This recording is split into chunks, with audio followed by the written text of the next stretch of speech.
Babala, babala, babala. Dito, ang video ngayon ni Martin Romualdez ay parang babala sa lahat. Alam ko ang sikreto ng administrasyon nito. Kung ako'y babagsak, hindi ako babagsak ng tahimik, hindi ako babagsak ng mag-isa. Kaya naman ang katotohanan mga kaibigan, no?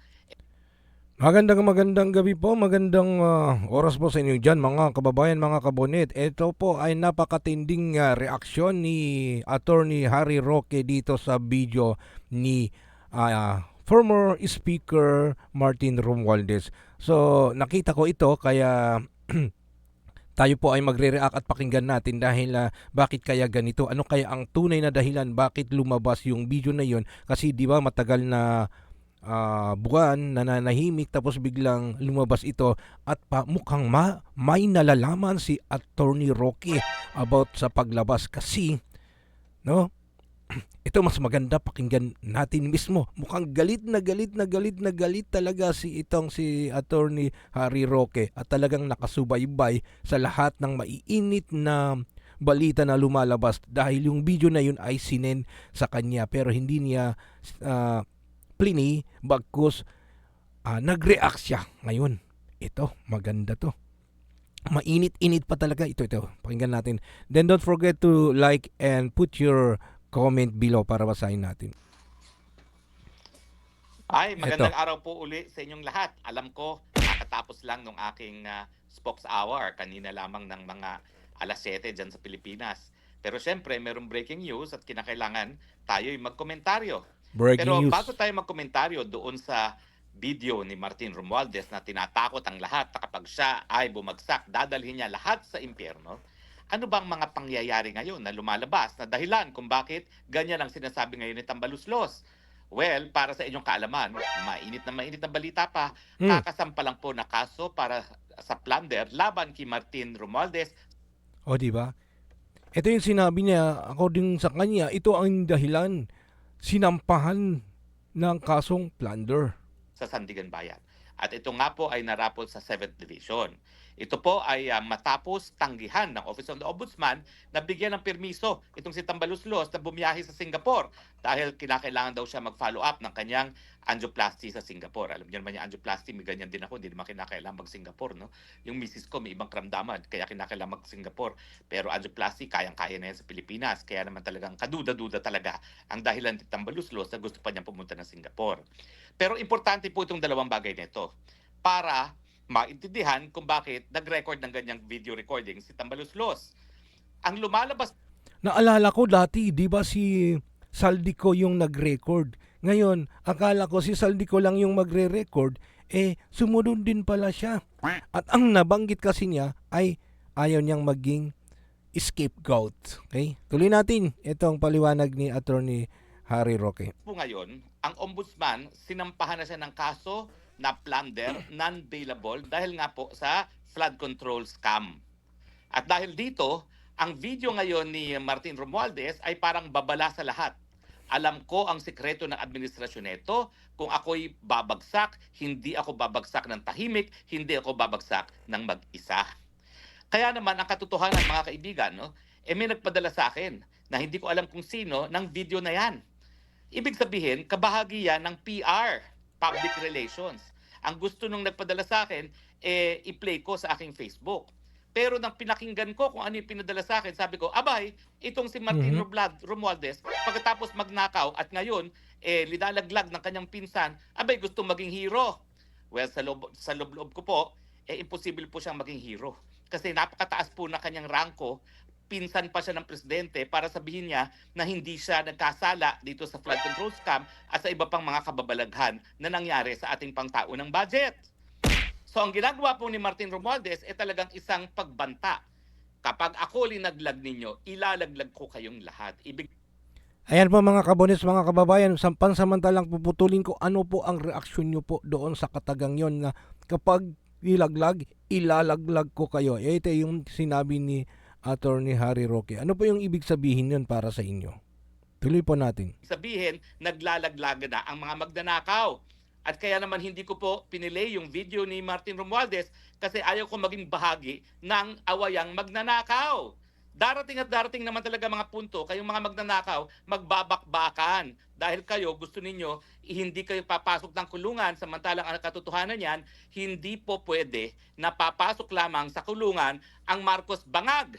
Talagang kasama niya yung pinsan niya.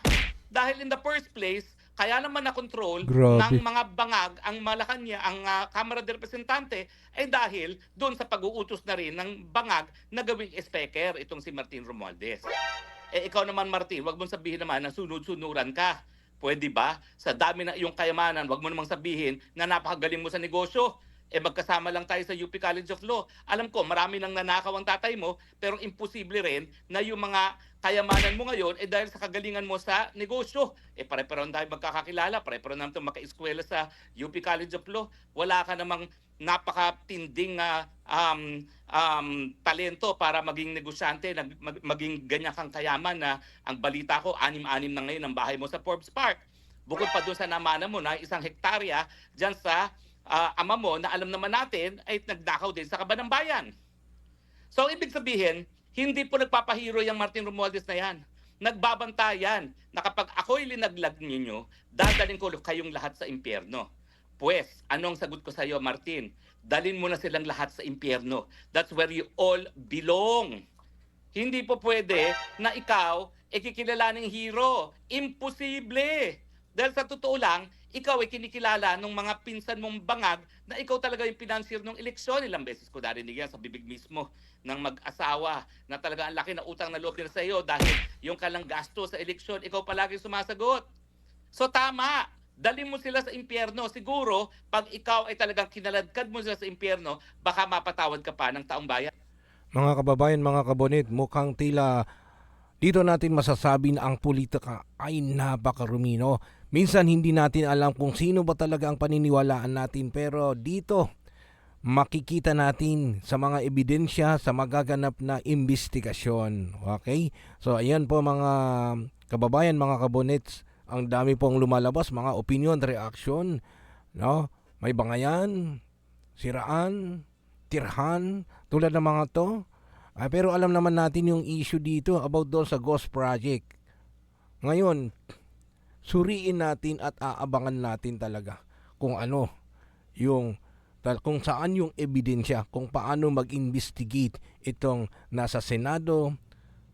Makikita natin kung kung wala silang kinikilingan, lalo na yung mga nakaupo diyan sa mga Kamara Representante, sa mga Senado, no? Makikita natin politika talaga. Ito si Attorney Harry Roque, kita niyo nasa ibang bansa, no? Pero pilit pa rin na pinapalampas lang itong termino, no?